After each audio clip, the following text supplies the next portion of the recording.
नमस्कार, times of Swaraj में आप सबों का स्वागत है और मैं हूं संतोष सिंह। और आज हम टाइम्स ऑफ स्वराज में बात बीपीएससी की पीटी परीक्षा रद्द करने को लेकर पिछले 45 दिनों से जो आंदोलन चल रहा है उस आंदोलन का मिजाज क्या है, आज हम उसी पर बात करना चाहते हैं। परमार साहब, ये दिल्ली की सड़कों पर ये जो आप देख रहे हैं नज़ारा ना, ये दिल्ली की सड़कों का नज़ारा है और आज का नज़ारा है। और इसमें अधिकांश ऐसे लोग शामिल हैं, ऐसे छात्र शामिल हैं जो आपके पीटी का एग्ज़ाम पास कर चुका है, फिर भी परीक्षा रद्द करने की मांग कर रहा है। जो आप कहते थे कि नॉन सीरियस लोग हैं, वो किस तरीके के नॉन सीरियस हैं ज़रा दिल्ली की सड़कों पर देख लीजिए। और जिस तरीके से दिल्ली की सड़कों पर ये लोग हुंकार भर रहे हैं, ये कहने की ज़रूरत नहीं है अब कि ये सीरियस है कि नॉन सीरियस है। दिल्ली में अगर पढ़ाई कर रहे हैं तो स्वाभाविक तौर पर कुछ तो खास छात्रों में होगा ही कि ये भी नहीं मानिएगा। परमार साहब, ज़रा देख लीजिए कि किस तरीके से हुजूम। और दूसरी तरफ बीपीएससी का रद्द करने को लेकर यहाँ पटना में भी गर्दनीबाग में लोग बैठे हुए हैं। दोनों तरफ से समानांतर तौर पर आंदोलन जारी है और आंदोलन में शामिल छात्रों के उत्साह में कोई कमी नहीं है। देख ही रहे हैं ना कि किस तरीके के नज़ारे देखने को आप मिल रहे हैं, किस तरीके से छात्राएं सड़क पर हैं, यहाँ धरना पर सत्याग्रह पर लोग बैठे हुए हैं। और जो खबर आ रही है वो खबर ये आ रही है कि 30 जनवरी को छात्र आर पार की लड़ाई लड़ने की मूड में है और उस दिन ज़बरदस्त शक्ति प्रदर्शन छात्रों के द्वारा होगा।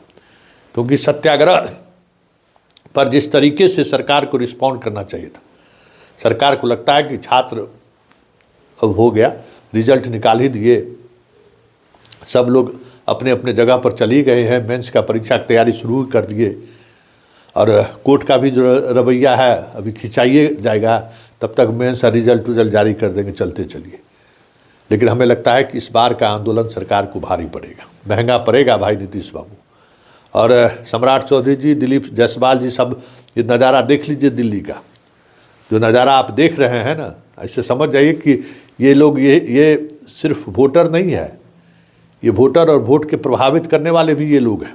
इतनी ताकत इन लोगों में है तो खेला होगा 2025 में। और अभी तत्काल दिल्ली चुनाव में जहाँ जहाँ बिहार के वोटर हैं वहाँ वहाँ ये बीपीएससी वाले छात्र घूम रहे हैं कि एनडीए को वोट नहीं करना है। और जदयू का जहाँ प्रत्याशी खड़ा है तो बिहार का सबसे बिहारी वोटर वाला इलाका है। और चिराग का जहाँ उम्मीदवार खड़ा है, बुरारी संत नगर का जो इलाका है, बिहारी डोमिनेंस का इलाका है, उस सारे इलाके के स्टूडेंट घर घर पहुँच कर कह रहे हैं कि वोट नहीं करना है। तब जब वोटे से सब कुछ होगा तो वहाँ सभी तैयारी जोर से है। जब वोट के चोटे से आपको नींद खुलेगा तो वो भी इस बार इस मूड में है। तो जरा देखिए गर्दनीबाग के गर्जन का भी और आज दिल्ली की सड़कों पर जो कुछ भी हुआ है, ज़रा नारों के साथ क्या कह रहे हैं छात्र, ज़रा सुनिए। और गर्दनीबाग क्या गरज रहा है ज़रा वो भी सुन लीजिए।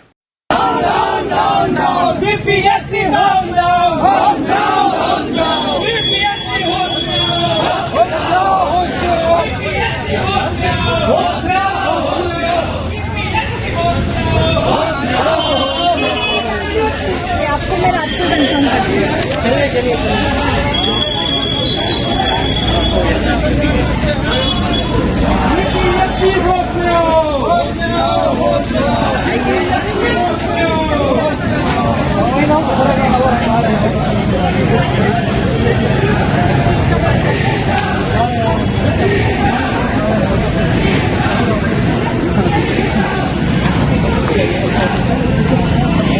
जो काम था वो हो चुका है।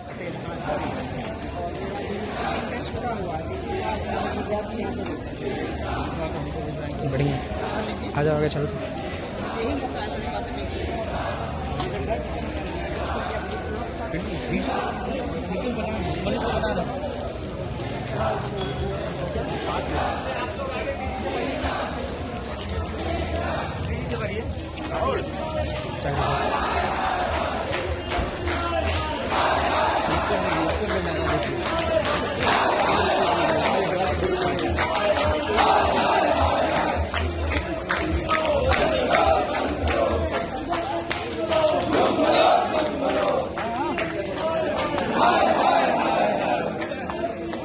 कहाँ बतरा पे है? देख हाय आवाज सुनाई नहीं दे रही है। ये आ जा मेरठ वाले के पास।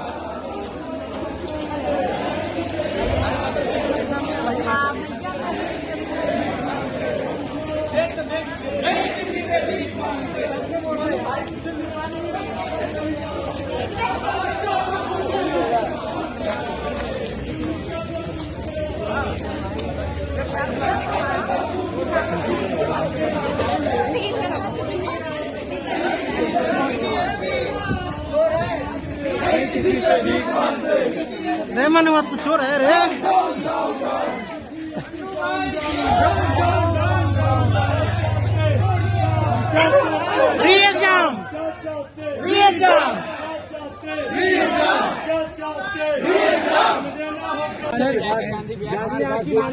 परीक्षा को हमारी माननी और उसको तुरंत कैंसिल करके हम री एग्जाम करें। हम सभी छात्र एग्जाम चाहते हैं। मामला हाई कोर्ट में है, लेकिन हाई कोर्ट के संज्ञान में रहते हुए इन्होंने रिजल्ट दे दिया और पूरी तरीके से छात्रों को जो है कि दिग्भ्रमित करने का कार्य किया है। हर सेंटर की धांधली हम चाहते हैं सरकार से, मोदी जी से हम आग्रह कर रहे हैं, निवेदन कर रहे हैं, विनम्र निवेदन कर रहे हैं कि आप इस मुद्दे को समझें, संज्ञान में लें और हमारी समस्या का निस्तारण करें। आदरणीय नीतीश जी, मोदी जी अलायंस की सरकार है और चुनाव भी आपके सामने है, तो ध्यान रखें कि हम छात्रों की समस्या को समझें। छात्र पास हैं, बाकी सारे छात्र फेल हैं, तो फेल हुए आपकी गलत नीतियों की वजह से। आपने 2 दिन की परीक्षा कराई, स्केलिंग कराई बिना किसी मानक को बताए हुए, तो उसका हम विरोध करते हैं। कहीं 22 गुना, कहीं 22% छात्र पास हो रहे हैं रेशियो के हिसाब से, कहीं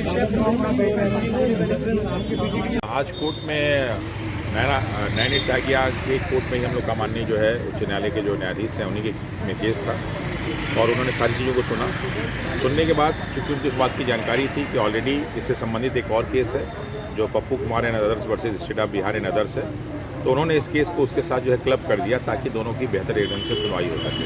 क्योंकि उनको ये भी जानकारी थी कि माननीय चंचल साहब के जो है कोर्ट में ये था और 31 तारीख को उसकी सुनवाई हो सकती है, तो लेकिन जहाँ तक हम लोग को जानकारी मिली शायद अभी माननीय चंचल साहब छुट्टी पे हैं, तो हो सकता है कोई और भी इस केस को सुने, इसलिए उन्होंने कहा कि भाई इसको हम दोनों क्लब कर देते हैं ताकि इसकी बेहतर ढंग से सुनवाई हो सके। लेकिन फिर सवाल प्रश्न पत्र लीक मामले का आपके भी वकील वही सवाल कर रहे थे जो मुद्दा है ही नहीं। प्रश्न पत्र लीक वाला मुद्दा नहीं हम लोग का। हम लोग का जो मुद्दा है वो 2 अलग मुद्दे हैं। उसमें पहला मुद्दा हम लोग का ये है कि जो 4 क्वेश्चन उन्होंने हटाया है प्लस जो 13 क्वेश्चन जो हटाने चाहिए थे, मतलब जो करेक्ट करना चाहिए तो उन्होंने नहीं करेक्ट किया। तो पहला मुद्दा ये है कि गलत आंसर पे ही उन्होंने जो मेरिट बना दी है वो, और दूसरा मुद्दा हम लोग को 13 और 4 वाला है कि 4 वाले को अनड्यू एडवांटेज मिला, उसको उसका बेनिफिट मिला, वो नहीं मिलना चाहिए और किस आधार पे उन्होंने जो है मेरिट लिस्ट घोषित की। हम लोग का ये मुद्दा ये था क्योंकि ये रिजल्ट आने से पहले ही हो गया था, तो हम लोगों ने ये डाला था कि आखिर 13 और 4 वाले को कैसे आप बराबर करेंगे। ये पहले वाले केस में नहीं था, इस वाले केस में दोनों डाला गया। अतुल प्रसाद के ट्वीट का क्या मतलब? देखिए, अतुल प्रसाद जी ने जो ट्वीट किया है वो कहीं ना कहीं उन्होंने क्लियर इंडिकेशन दिया है कि जिस प्रकार बीपीएससी के चेयरमैन से लेकर बाकी सारे लोग गोपनीय रूप से बात करते हैं और उन लोगों से बात करते हैं जो इसके स्टेक होल्डर नहीं है, जबकि अतुल प्रसाद जी जब भी बात करते तो छात्रों से बात करते थे। मुझे लगता है कि जितना परिवर्तन बीपीएससी में अतुल प्रसाद जी ने किया था उतना भी नहीं हुआ। उन्होंने जो है नेगेटिव मार्किंग को इंट्रोड्यूस किया, उन्होंने ऑप्शन ई को हटाया, उन्होंने जो है पूरा पेपर का सिलेबस चेंज कर दिया, उन्होंने जो है मेंस का जो सब्जेक्टिव होता था उसको ऑब्जेक्टिव कर दिया और जीएस को बेस बनाया। लेकिन इसके लिए हमेशा वो छात्रों के साथ मिलते थे। उन्होंने अपने सिक्योरिटी सिस्टम के बारे में भी बताया, जो कॉपी चेक करने की विधि है उसके बारे में बच्चों से बात करते थे। तो उन्होंने कहा कि ये जो सारी चीज़ें हो रही हैं इसमें पहला कारण तो एक ट्रांसपेरेंसी जो होनी चाहिए वो नहीं हो रहा है, और दूसरा क्या है कि उन्होंने एक जो है ट्रेडिंग की भी उन्होंने बात की है, इनसाइड ट्रेडिंग की, कि कहीं ना कहीं जो सीटों की खरीद फरोख्त हो रही है जो पूरे की पूरी प्रक्रिया में समझ में आ रहा है। तो एक उन्होंने जो है इनसाइड ट्रेडिंग की बात कर दी, दूसरा उन्होंने ट्रांसपेरेंसी की बात कर दी, और तीसरा जो एक बहुत इम्पॉर्टेंट चीज़ है कि जब उन्होंने कहा था कि साहब हम बच्चों से एकदम ट्वीट पे बोलते थे या बताते भी थे कि भाई रटने से तुम सेलेक्ट नहीं होगे, सतही ज्ञान से तुम्हारा सिलेक्शन नहीं होगा, अब तुमको गहराई में पढ़ना पड़ेगा, एथेंटिक बुक पढ़नी पड़ेगी। तो उस हिसाब से उन्होंने 67, 68 और 69 क्वेश्चन पेपर बनाया। लेकिन अभी के जो चेयरमैन ने क्या किया, उन्होंने भी यही बात की कि जो पहले की परंपरा है उसी के हिसाब से बनेगा। फिर दूसरों ने कहा कि साहब यूपीएससी की तरह क्वेश्चन पेपर बनेंगे और सतही ज्ञान से काम नहीं चलेगा। और फिर जो प्रश्न पत्र बना दिया वो ग्रुप डी या यूँ समझ लीजिए बीपीएससी लायक नहीं था। तो कहीं ना कहीं उन्होंने बच्चों को मिसलीड किया, कहीं ना कहीं उन्होंने बच्चों को मिसगाइड किया। अगर वो यही कह देते कि भाई हम क्वेश्चन पेपर इस तरह का बनाएंगे तो बच्चे उसके लिए तैयार होते। और जब 13 वाला पेपर कैंसिल हुआ है और 4 को जब बना है तो 4 वालों को मालूम हो गया था कि पेपर इसी तरह बनेगा, इसलिए वो और तैयार होके गए।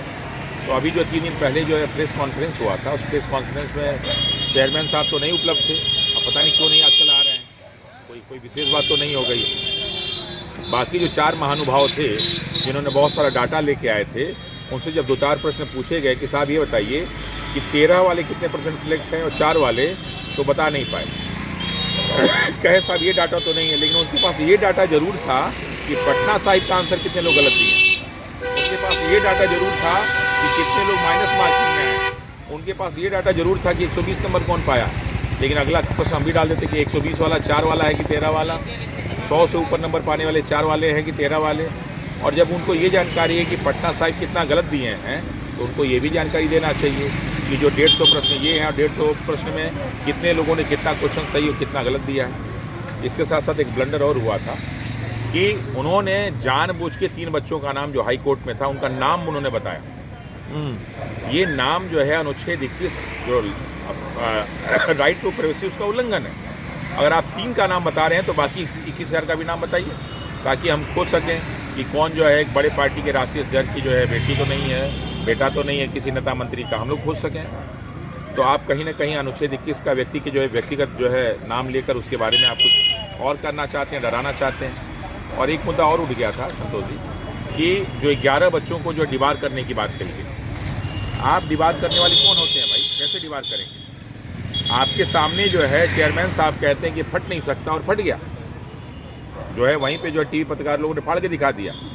क्वेश्चन पेपर कम। अच्छा एक चीज़ और मुद्दा उठाएंगे हम लोग कि 12 के डीएम साहब ने बताया था कि साहब 12-12 के 16 सेट, तो उस हिसाब से ये 273 वाला हर क्लास में बैठने का सिस्टम मुझे नहीं समझ में आया। जहाँ आपका डिब्बा जो है इवन नंबर में है, जहाँ आपके क्वेश्चन पेपर इवन नंबर में है, तो क्लास में जो बच्चों की संख्या ऑड नंबर में क्यों रखी गई? ये कौन सा गणित ये लोग खेल रहे थे जो अचानक उजागर हो गया?